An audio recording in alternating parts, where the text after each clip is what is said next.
This channel does not promote any violent, harmful, or illegal activities. All content provided by this channel is meant for an educational purpose only. Top quality और consistent performance के लिए सिर्फ silver pump नाम याद रखना। সংসদে operation সিঁদুর নিয়ে আলোচনা অনেকটাই মিটেছে। এবার বাদল অধিবেশনে ভোটার তালিকার বিশেষ ও নিবিড় পরিমার্জন বিষয়টি নিয়ে আলোচনা চাইছে বিরোধী শিবির।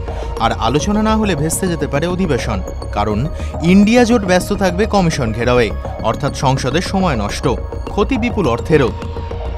গত মাসের ২১ তারিখ থেকে সংসদে বাদল অধিবেশন শুরু হয়। শনি রবি বাদ দিয়ে প্রতিদিন ৫ ঘন্টা করে অধিবেশন চলার কথা, যার মধ্যে ১ ঘন্টা আবার লাঞ্চ টাইম, অর্থাৎ হাতে রইল ৮ দিন, যার মধ্যে ২ কক্ষে একদিন করে চলছে ১৬ ঘন্টার অধিবেশন। কিন্তু এই ৮ দিনের মোট কতদিন মুলতুবি ছাড়া সংসদ চলল? ২টি কক্ষ মিলিয়ে হিসাব দাঁড়াচ্ছে প্রায় ২.৫ দিন। আর বাকি ৫.৫ দিন কি হলো? চলল প্রতিবাদ, অধিবেশন হলো মুলতুবি। সংসদ টিভিতে দেওয়া সাক্ষাৎকারে বিজেপির লোকসভা সাংসদ যোগেন্দ্র চন্ডলিয়া আবার বলছেন, এই শুক্রবার অর্থাৎ ৩১ তারিখ সংসদ শুরু হয়ে ১০ দিন কেটেছে, যার মধ্যে ৭.৫ দিন বিরোধী শিবির সংসদের সময় নষ্ট করেছে। মাত্র ২.৫ দিন মতো অধিবেশন চলেছে। একই সুর শোনা গিয়েছে রাজ্যসভার ডেপুটি চেয়ারম্যান হরিবংশ নারায়ণ সিংয়ের মুখেও। তিনি বলেন, ২১শে জুলাই থেকে অধিবেশন বসেছে, যার মধ্যে ৩০ ঘন্টা ৬ মিনিট কার্যত নষ্ট। দিনের হিসেবে যা দাঁড়ায় প্রায় ৫ দিনের একটু বেশি। এই ক্ষতি যে শুধুমাত্র সময়ের মধ্যে আবদ্ধ এমনটা নয়।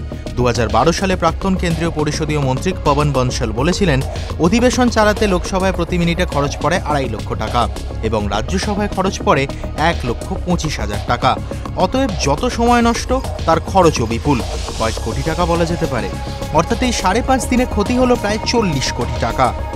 মঙ্গলবার সেই কারণেই হয়তো কেন্দ্রীয় পরিষদীয় মন্ত্রী কিরেন রিজিজু বিরোধীদের দিকে জনগণের টাকা নষ্ট করার অভিযোগ করে বসলেন। সহজ কথা, বিরোধীদের প্রতিবাদ নিয়ে আপত্তি। এবার এই পরিপ্রেক্ষিতে তারা কি বলছেন? কংগ্রেস সাংসদ রণদীপ সুরজেওয়ালার অভিযোগ, শাসক শিবির সংসদে কাজ করতে দিচ্ছে না, কোনো আলোচনাতে অনুমতি দিচ্ছে না। একই অভিযোগ তৃণমূল সাংসদ ডেরেক ওব্রায়ানেরও।